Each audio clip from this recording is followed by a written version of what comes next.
Hey guys, this is Tara with Kittens, Weights, and Tarot, and welcome to my Q&A video. So this is my second Q&A video. I got a lot of responses on my Patreon page. Shout out to my Patreon peeps. I got some responses underneath the video that I posted saying, hey, I was going to be doing a Q&A. I got some comments in the community section on YouTube, and I got some comments on the Instagrams. So let's jump into it. Yay! The very first question comes from my girl Tracy over in Australia, over at Two Rocks Tarot, and she asks that I would love to know your noodle recipe that you showed us on your anniversary. Okay, so the recipe actually comes from a book that was passed down to me, and it's the Philippine cookbook. I guess like when I cook, I'm not like super close to the recipe. I kind of go with like how I feel, so my recipes always just kind of like, they taste a little different each time. They usually don't taste exactly the same. I mean, they always taste good, but okay, so let's look in the recipe. Actually, what I cooked was sotohon bola bola, which is this right here. My boyfriend calls it Filipino spaghetti and meatballs. It's not really spaghetti and meatballs, but okay, so you need a half cup ground pork. You can season your own pork. You could buy some spicy sausage. You do whatever you want to do. I season my own pork, so I just get plain ground pork, and then I season it up my way. So that's kind of like a little secret of mine. You need a 1/4 cup chopped onion. I just use white onion, 1 egg, 1 tablespoon of flour, 1 tablespoon of salt, a 1/4 teaspoon of pepper, 2 tablespoons oil, 3 tablespoons minced garlic, 3 tablespoons sliced onion, 2 cups of chicken or beef broth. I always prefer beef broth, 1.5 pounds sotohon or bean noodles. Sometimes I use rice noodles, but most of the time I use bean noodles. And you have to soak it in water. So it says 1 cup of water. You need more than a cup of water. You need 2 tablespoons of soy sauce and a 1/4 cup diced scallions or green onions. I use green onions. The noodles are like really hard. They're packed in. And usually when you get them from the Asian market, it's like you get like a few chunks of noodles. So you take that like 1 chunk and you just put it into a saucepan, and I just fill it with like regular, just like tap water. And I let it soften for the entire time that I'm making the meal. And then when it's time for the noodles, I drain out the water, make sure all the water's out, and then the noodles are nice and soft and pliable, and then you can start cooking with them. Oh, hey, Wally. Wally has joined us. Okay, so you combine the pork, whether you bought the pork pre-seasoned or you seasoned it yourself. The onion, the egg, the flour, the salt, and the pepper, and you form it into balls, but I just kind of just scoop it out and like plop it. It doesn't really form like firm balls. If you find it's too mushy, you can add more flour. Saute some garlic and onion. That's why you needed the oil. And then once that is done, then you're going to be adding in the beef broth. Bring that to a boil, and then that's when you throw in the meatballs one at a time and kind of let them cook up a little bit. And then after that's all done, you throw in the sotohon noodles or the bean noodles, and you let it cook for roughly 10 minutes. Like you kind of start to like smell it and kind of like taste it a little bit and kind of see if it's ready to go. Once it's all done, that's when you add in the soy sauce, kind of mix it around. I know there's like a measurement. It says 2 tablespoons soy sauce. I kind of eyeball it. I just kind of go glug. It's a glug and a half, and that's like the amount of soy sauce that I use. And then after that, I add in like a little bit more pepper, just kind of again eyeballing it. And then I add in my green onions, make it nice and colorful, and then I serve it in bowls with chopsticks. So there you go. And then my girl Snoop Debbie Savatsi says, is asking if I'm gonna be doing a meetup this summer. I plan on doing a meetup this summer. I would like to do another one. And fortunately, because of my peeps over at Patreon, they afford me the time, you know, because time is money, the time to be able to do so. And I will definitely, as summertime approaches, you know, I'll ask them for, you know, ideas on maybe we do another like five elements meetup, or you know, we could do something different, you know. So but I am open to ideas and suggestions. But I really do want to do another meetup. I want to get to know and meet more of you guys. Debbie also asks if I'm going to be teaching school next year. I don't know. That's I really don't know. I mean, I guess I would, or maybe I would go part-time, but I have a feeling that there's some things that are going to be happening, some things I'm going to be getting involved in, people I'm going to be meeting, and I think that's going to be changing the direction of my my main career right now. You know, right now Kittens, Weights, and Tarot is like something that is a supplement to my main career, which is teaching. So I don't have an answer for you, and that makes me nervous, but excited at the same time. Jumping on over to the community section in YouTube, where I guess we get to do posts now, which is kind of cool. You get to take polls and ask questions, and so I let everybody know, hey, I'm going to be doing a Q&A. You know, just type down below like what kind of questions you have for me. And so this question comes from Moon Dancer, and she asks, what is some advice for novice tarot readers? Okay, so I would say when I was first starting out, I almost felt like overwhelmed. Actually, I didn't even start with the Rider-Waite system. I started with the Osho Zen, and then I was like trying to translate, like when I did get a Rider-Waite Smith deck, like how does this connect? How does like Osho Zen connect to Rider-Waite Smith? So when I first started out, I was like, oh, I can't read for people because I don't have all the meanings memorized. And I think what helped me was I started watching, you know, more and more videos here on YouTube of other tarot readers. But yeah, I forgot, I think I was watching Vix of New Age Hipster, and she was talking about one of the pitfalls that people fall into as novice tarot readers, as brand new tarot readers, is that they feel that they need to memorize each and every detail about the cards. You know, whether you're starting off with a Marseille deck or you're starting off with Rider-Waite Smith, you know, whatever system you're starting off with, everybody's like, okay, I need to know each and every symbol, and what does this mean, and how does this connect, you know, astrologically, you know, and you know what, all this, and she was saying people get so overwhelmed with that, it ends up putting them off from even trying to ever read for other people, and then maybe putting them off from card reading altogether, because it's like, this is way too much. So she was like, she says, you know, trust your intuition, which for me, I was like, oh, I don't know, what if my intuition's wrong? And she was like, just trust it, because you know, it's always going to be right. You know, whatever your first thought, your first feeling, just looking at a card, she says, look at it that way. Not to say don't learn the meanings. I would say if you're just starting out, just look at the pictures. Like, what are you getting from the pictures? And then that way you can start reading right away. And I guess that's kind of almost like an oracle deck. Oftentimes we're just getting information from the pictures. Use tarot in the same way. Because I often believe that, you know, let's say you're looking at the Six of Pentacles, and you're seeing, you know, somebody giving coins out. There's like some, you know, people like, thank you for giving us coins. You know, obviously you see that as, oh, that kind of looks like charity. That looks like somebody handing somebody something else. And that's basically a rough meaning of the card. Of course, you can go back and you can start learning more of, you know, what each of those cards mean. You can go, you know, study a little bit of the symbology and things like that, but that shouldn't stop you from just reading what you see and what you feel. And then at the same time, you know, just go back and try learning about the cards. So if you're just starting out, I would say go with pictures. Forget, I need to learn everything first. Go with the pictures, go with your gut, and this will also help to strengthen your intuition.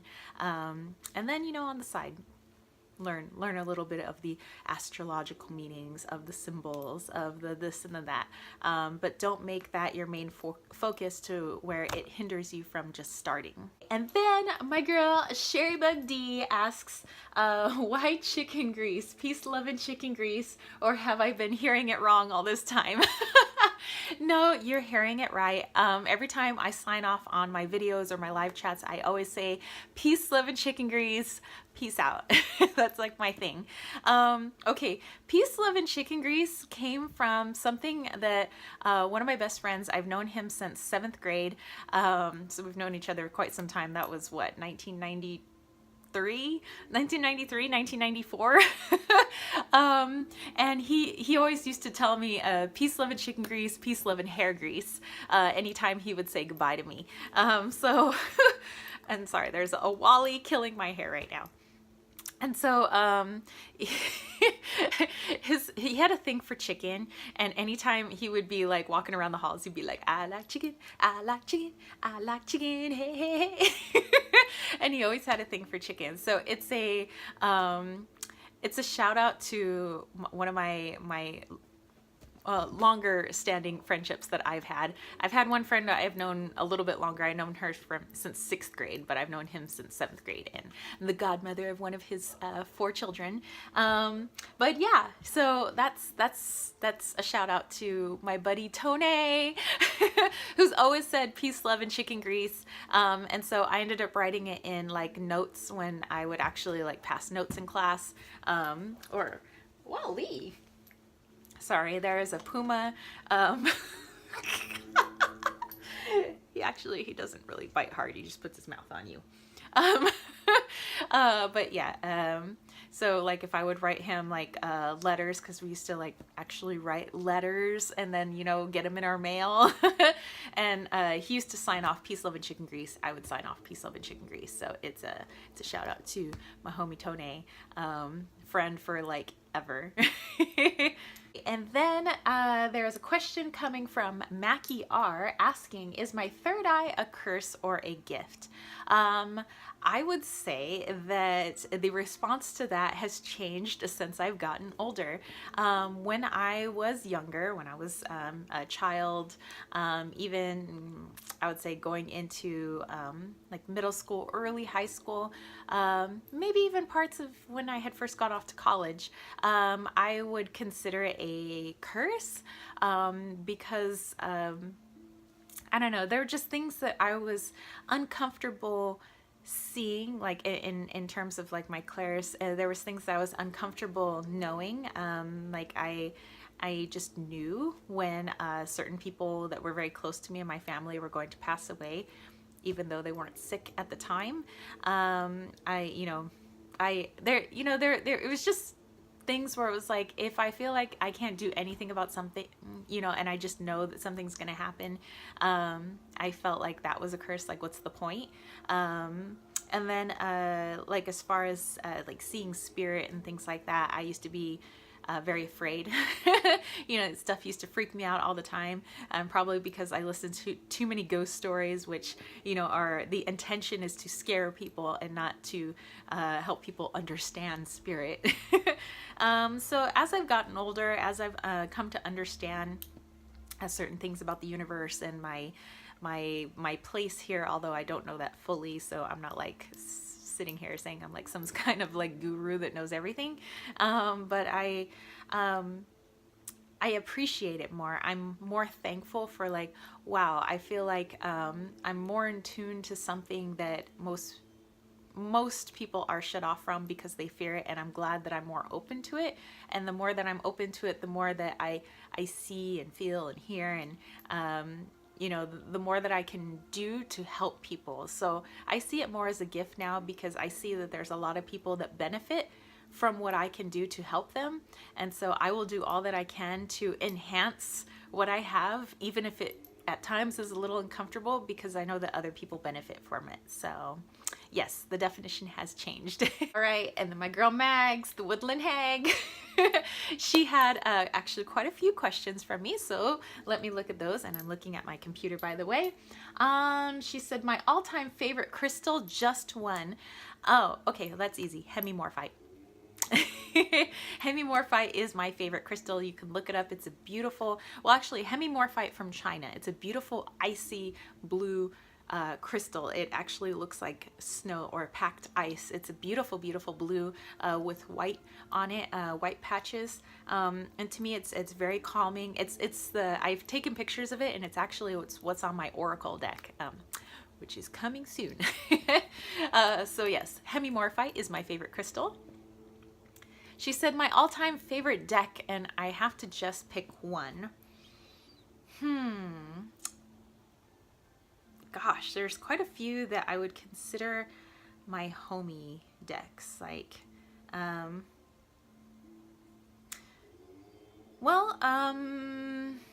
would say a deck that I can use for everything, like all different types of questions. One that I could just like read straight away, just like we have a really deep connection, would probably be the Steampunk Tarot. That was one of my earlier decks that I had gotten when I was first starting off on my tarot journey. I mean, the Osho Zen was kind of like my first one, sort of my first one. It's the first one I connected with. I believe the Enchantment tarot was the very, very, very first one. But the Steampunk Tarot. If I had to choose just one deck, the Steampunk Tarot. It's good for all types of questions, good for readings for me, good for readings for just about anyone. She also asks, what is my most memorable paranormal or psychic experience? Okay, so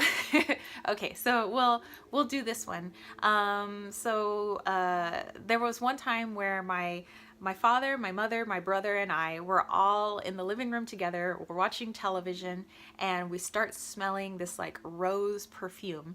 To me, it's rose perfume, and then it went into like Marlboro Red cigarettes, which automatically I was like, that's my grandmother. So this is like after my grandmother passed away, so I was probably like sophomore, junior in high school, and it's like the house started smelling like Marlboro Reds, which is a brand of cigarette. And nobody, I mean, my mom or dad, they don't smoke at all. They never have. And like, my brother was just like a little kid at the time. Of course he doesn't smoke. I didn't smoke. I mean, I don't smoke.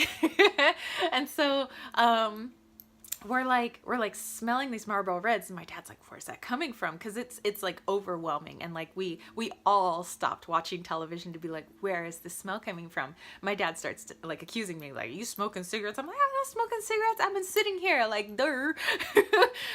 So my mother and I get up and we go to the front door, and we think because the front door is open, maybe it's coming in from outside.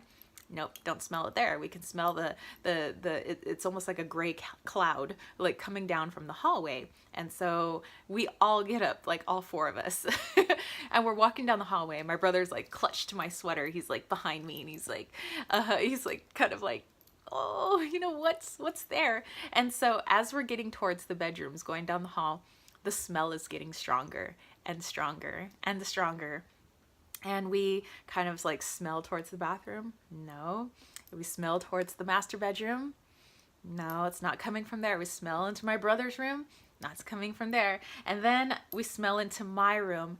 Whoa, like overpowering Marlboro Reds. In fact, it was smoky in there. It was gray. The window was closed in there, so it wasn't really coming in from outside. And the minute I went, oh my God, it's grandma, the smell disappeared. And then my family just went, well, time to go sit down. And I was like, and my mom's like, well, it's time for you kids to go to bed anyway. And I'm like, are you kidding me right now? I am not going to my room. I am not going to bed when I know that my dead grandmother is hanging out in there. And then my brother's like, grandma's in your room.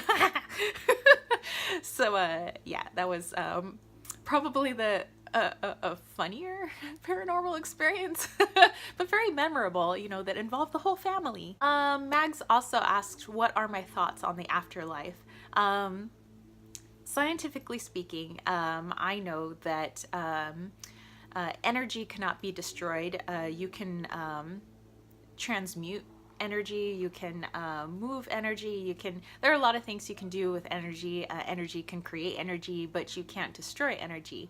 Our bodies are made up of, well, especially brain and the heart, different electrical impulses, which uses energy to to work, you know. So that energy in our body, people would consider spirit. So I believe that when our bodies are no more, no go, no va, no more working, that then that energy is free. And this is then what we could consider spirit. That energy, I believe, can morph into different things, you know, such as when people see apparitions, you know, that's a use of energy. I do believe that, and this is just my personal belief, that there's almost, and I don't really want to call it God, because I believe in like gods and goddesses. I don't believe in like just one God. There's like a collective. I don't like the Borg, I guess, in Star Trek. But I just see it as like an energy ball, and that every one of us on Earth or wherever we're at is connected to this energy, and through this energy, thoughts, which are also energy, can be transcended to any other form that's connected to this energy. So let's say my a spirit is visiting my brother. That spirit, whatever they're seeing, could also be connected to my grandmother. Maybe she's not even there, but she knows what this other spirit is seeing and feeling, what my brother is doing, like through him, because they're all connected to this, like, I see it like as an energy collective. So I do believe that our spirits go on to do other things. You know, I think that it's kind of like back to kind of debrief and talk about, okay, so I was at Earth School, and so how did I do on this lesson? How did I do on this lesson? It's kind of like a debriefing, and then it's like, to me, I think you have like a choice of like, okay, well, I was kind of thinking of like learning this and this, you know, I want to try this out next time on Earth, you know. So like you could go back. So I do believe in reincarnation. I do believe that you can not go back if you don't want to. So it's, I don't know, there's like a whole probably thing going on the other side, but it's just like my thing. Mags also asks, are you on a spiritual path, and how do you define it? Oh, there's a panther. He is on the panther path. I would say, you know, I don't know, I don't have a really defined, I guess, spiritual path. Like I can't truly say like, oh, I'm Buddhist, you know, or, you know, a sect of Buddhism, and so therefore I follow this. I can't really say I'm, you know, Christian and like this is all everything I follow. I would say that mine's more just, my path is just like my own path. It's just, there are things that I believe in, and there are things that I, you know, understand for myself, and there might be bits and pieces of different religions in there, but I don't really subscribe to one religion, and I don't really like continually do something exactly the same all the time. Like, you know, like if people went to church, you know, it's like you always open with this prayer, you stand at this time, you sit at this time, you kneel at this time. Like I'm not really that structured, you know. I'm just kind of like, I just do my own thing. And then Mags asks, where do I see myself in 10 years? That's a good question. I'll let you know when I get there. Okay, going over to the Instagrams, the IG, there were a few questions there, so let's take a look. The first question is Triumphitero. What's your go-to workout? So there's a few questions, so we'll start with that one. So my go-to workout. Let's say I don't have a weight room handy, and it's just me in the outdoors. I do have a go-to workout. It's called the Brazilian grass circuit. It's something I have my athletes do, especially if they are, you know, because I can make it harder or less hard depending on the ability level of the person doing it. So if I have athletes who are injured, it's a good workout for them to do active rest, you know, instead of just sitting around and, you know. But it's also good for athletes just to kind of continue their conditioning, so I can make it more hard if I wanted to. So Brazilian grass circuit, go out to a park, football field, soccer field, and you want to create kind of a square, and the square will be either like 110 yards or 100 meters long. You could put 4 cones out if you want to. So when you first start, you start with, this is just like you could change it up if you want. I always start with push-ups. I start with 50 push-ups. Okay, do 50 push-ups. Then when you go to the other side, this is where you can start like making things up as you go along. Like, okay, well now I'm going to do like bunny hops to the next cone. So you do bunny hops to the next cone. And now we're gonna do abs. So you always do some form of abs. So I don't know, like do like, I don't know, 50 bicycles or something like that. And then what are you going to do to the other side? Okay, I'm going to do, I don't know, like karaoke's, which is like a type of hip strengthener. So I do karaoke's facing out, and then I go to the next cone. And then it's like, I'm gonna do some form of abs again. Okay, let's do like 50 toe touches. Okay, so then I have to do something to the second to last cone. So it's like, okay, what am I gonna do? I don't know, maybe I'll do A skips, which again is another type of like running drill. And then to the last cone, you always do something that is a form of jumping. So I like to do double leg hops. We'll start off with double leg hops, like 25 double leg hops. So that's where you jump up in the air and you try to kick your butt with both your heels. Do that 25 times, and then think of something else that you're gonna do to the cone that you started at, and that completes one set. So I don't know, if you wanna do like backwards running backwards or something like that, and that completes one set. And so I'll do, if it's for an athlete that's injured, maybe 2 or 3 sets depending on like how I see them feeling, and I change up the exercises a little based on their ability level, and so I don't injure them further, but just enough to keep them in shape. And if I'm just trying to give them like a good grueling workout or for myself, I might make it 4 sets with bleachers in between. So they're probably going to be vomiting, or I would probably be vomiting, but it's a good workout. Like, you felt like you worked out hard. So yeah, so you always start off with push-ups, and then everything gets, the numbers of repetitions that you do get smaller with every set that you do. So then the next set I would probably do like 30 push-ups instead of 50. So you always start with push-ups, you do something in between, and then the next cone is always something with abs, and then the next cone something with abs again, and then the last cone something with jumping, and you're always doing some sort of movement or jumping, like in between. So Brazilian grass circuit is my favorite go-to workout. She also asks, what type of awesome food do I like to cook? I like making my Filipino food, but to be honest, I love baking. Like, I love baking more. My dude is an excellent cook, and I love to eat his food because it is delicious. And we all think that, maybe he should like create a restaurant someday, and it would just have like these particular things on the menu because they're really, really good. like ribeyes, and he would have his lasagna on there, he would have his fried rice on there, he would have a few other things on there. He has these really good like Rory burgers. So for me, baking, I love baking. I actually just made milk pie, which was my grandfather's favorite pie. Him being German, that was like his favorite pie in the whole world. My grandmother would refuse to make it. So when he passed away, every year on his birthday, which has been like 5 or 6 years now, I've always made his milk pie. So I enjoy making that. I would say banana bread is probably my favorite thing to bake. Okay, and then there was one more question there, and it says, I suspect you may have been raised Catholic like me. How has that played into your practice now, if at all? I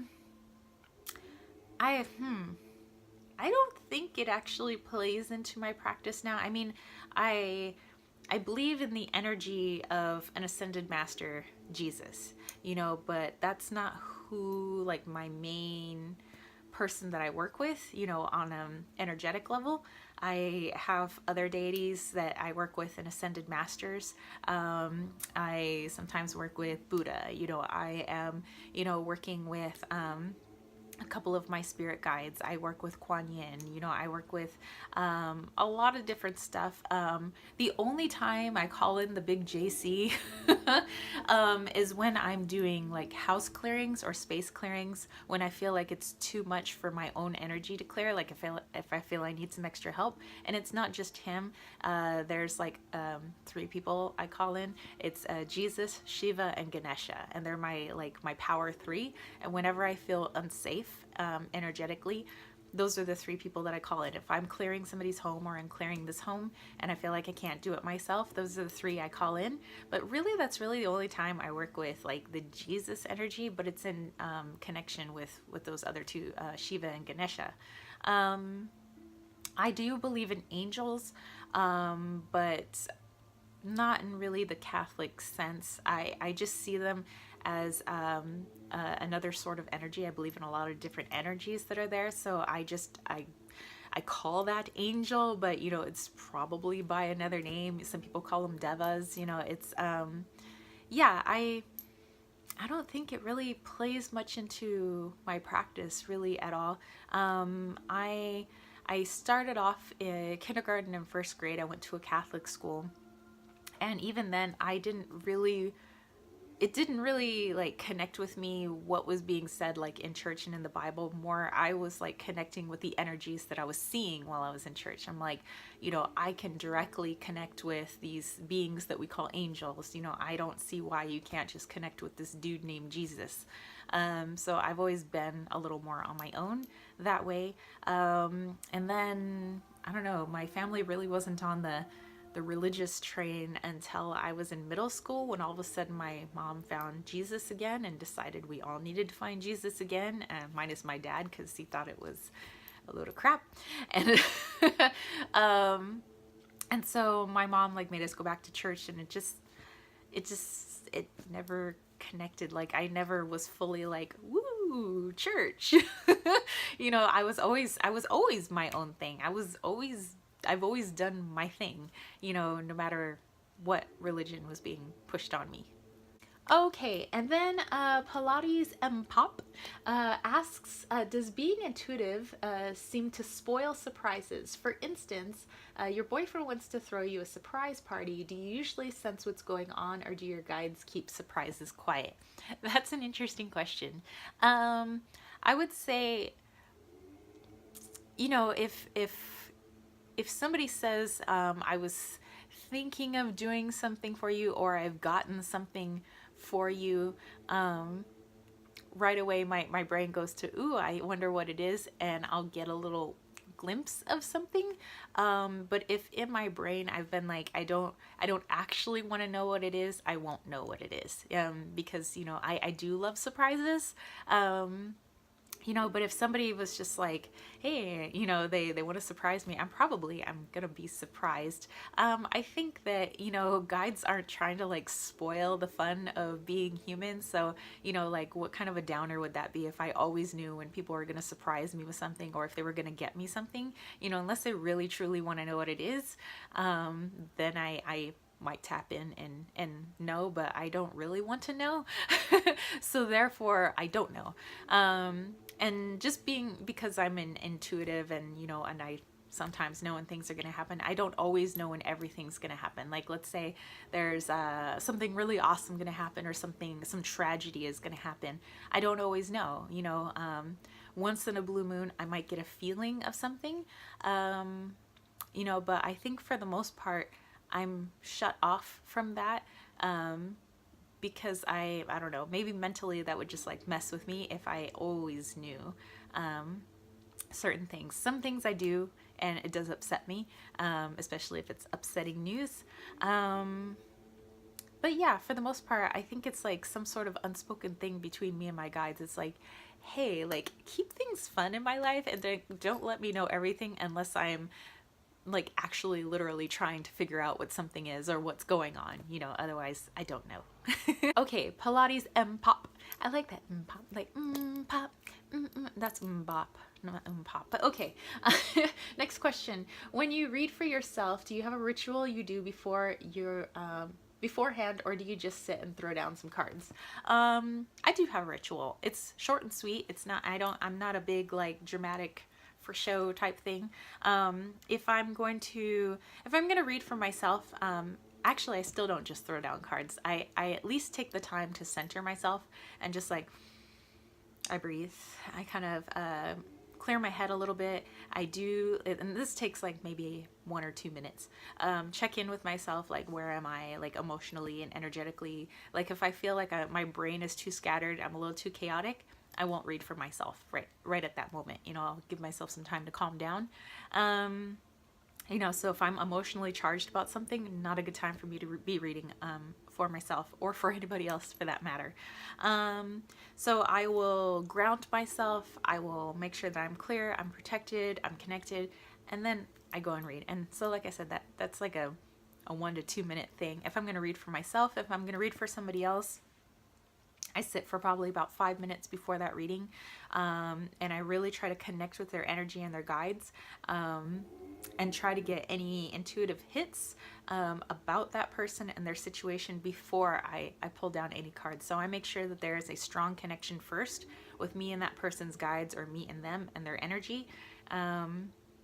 And then that's when I start picking like stones and candles that I think would be best for their reading. So it's a little bit more involved when I'm reading for somebody else. Hey, and then very last questions are coming from my girl, Ayami Soryu, and she is one of my peeps on Patreon. Thank you so much. And I put the shout out on Patreon. You know, if you guys have any questions, just let me know. So she had quite a few questions, and I'd be more than happy to answer them.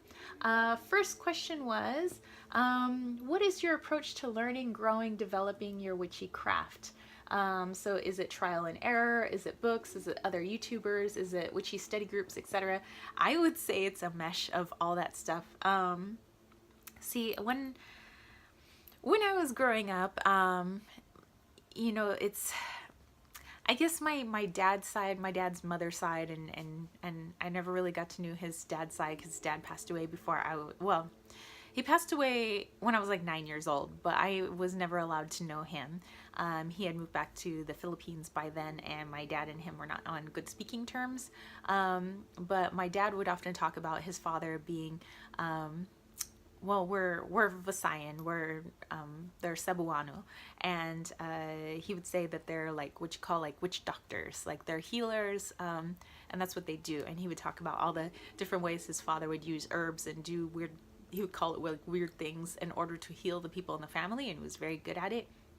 My Nana was like very intuitive, very open to a lot of things, you know, on the spiritual plane. She was just very matter of fact about it. And, you know, her background is like, you know, Mexican, Native American. You know, she's got Italian and French and Spanish, all that good stuff.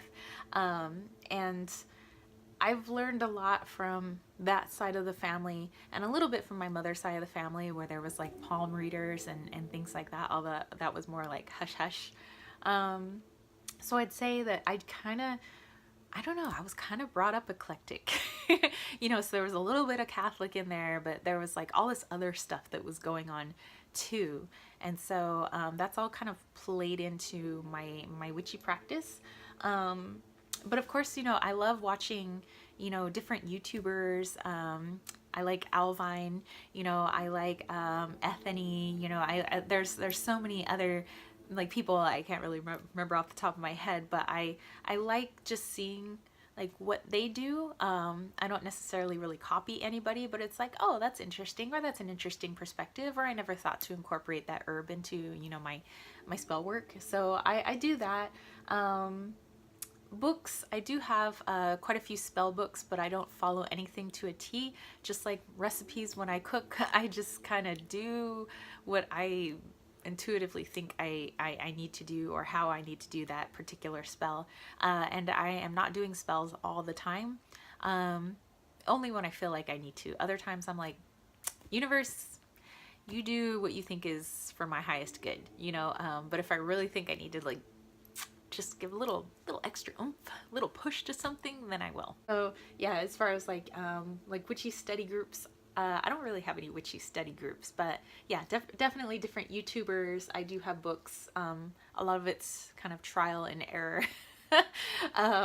And a lot of it's just how I was raised, like my background. Okay, she also asks, online you do a lot of clairs and divination work, though you have also shown some spell work, and she is curious, how big of a role does divination play in your witchy spell work, spell working aspects of your craft? Are you mostly divination and a little witchy, the other way around, or is it 50-50? I think they're connected. I wouldn't separate divination and my being witchy. I think the thing that, you know, I consider myself very nature based. I am, you know, I can read seashells, I read clouds, I read animals and nature. Like I'm always divining. Like I don't always need like a set of cards or like a pendulum, although you can make a pendulum out about just about anything. I'm always looking for signs and symbols in like life. I'm not always like sitting down with like some cards. I'm like, my brain is always tapping into stuff, you know. And sometimes I'm like, oh wow, you know, hey, another sign. But I would say that that's, to me, that's just part of my witchy practice. Is me being connected to nature and connected to my environment is part of my, just how I do my path. That's just part of everything. And so I think I can't have one without the other. I can't say, oh, and this is when I'm doing divination, oh, and this is when I'm doing my witchy path. Like they're one and the same to me. Like it's just part of what I do. And then the very last question, what are the main ways you incorporate and or use Lenormand?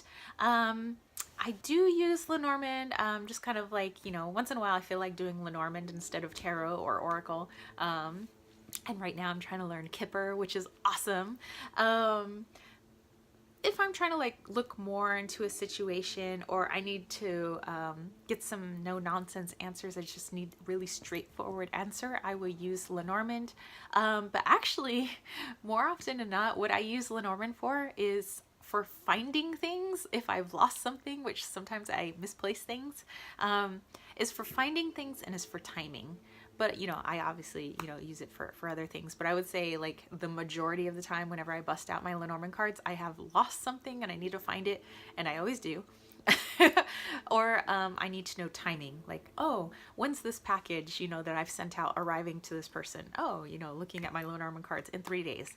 Boom, 3 days later it's there. So if I ever need to know when something is happening or where I've misplaced something, I bust out my Lenormand. All right, you guys, so that was it. Those were a lot of questions, and I appreciate all the questions that came in. I had so much fun answering all those questions. Thank you to everybody who participated. I would love to do a Q&A sometime in the future, you know, start getting those questions ready. If you have any more like comments or questions about what I have said here, you know, put that in the comment section down below. Or if you thought that something that I said was interesting and you want me to actually make like a whole video on it, and you felt like maybe the answer I gave was a little too short and you want to hear more, I'd be more than happy to take in those suggestions and possibly make, you know, a whole video about any of the things that I've said. If you want, like, I think Two Rocks Tarot said she actually wants me to do a cooking video. She wants to see me making my Sotahon Bola Bola, which would make the dude happy because otherwise he only gets it twice a year. So if I have to make it for a video, he'd end up getting it for the 3rd time this year. It's his birthday, it's our anniversary, and then I guess if I did a video, it would be for the video. But yeah, again, if you want me to make a whole video about any subject I have touched upon, I'd be more than happy to do so. I'll leave that in the comment section down below, and I appreciate each and every one of you. And if you dug this video, don't forget to give it a thumbs up. Don't forget to click subscribe, and don't forget to click that ding ding ding notification bell for more videos just like this. And if you want to catch a reading with me, which I have all different types of readings, and I love doing my seashell readings, by the way, or you want to get a magical salve, which a lot of people love for their dry skin, and for me, I put my salve underneath my eyes, and I find it works better than any eye cream out there. and that's just me, but other people have said so. So I have my magical salves, I have my different room body sprays, I have my different bracelets that are handmade by me. So check out my shop at www.kittensweightsandtarot.com. And if you want to join that KWT tribe over at patreon.com/kittensweightsandtarot, it would mean the world to me. You know, just helping to support what I do here on YouTube and in the community at large, helping me to have the time and the equipment to be able to do what I do, and helping to bring my Oracle deck to life, which my guidebook was finally accepted by the printer, and now I have to make the cover for it, and I'm so excited because in the next few weeks there's going to be a lot more progress being made on that deck, and I can't wait to have it printed so that I can actually show you guys some of the cards. So if you want to help out with that too, you can help out for as little as $1 a month, and you get freebies in the process. So again, patreon.com/kittensweightsandtarot. And that's it from me, spiritual homies. So I will catch you later. All right, peace, love, and chicken grease.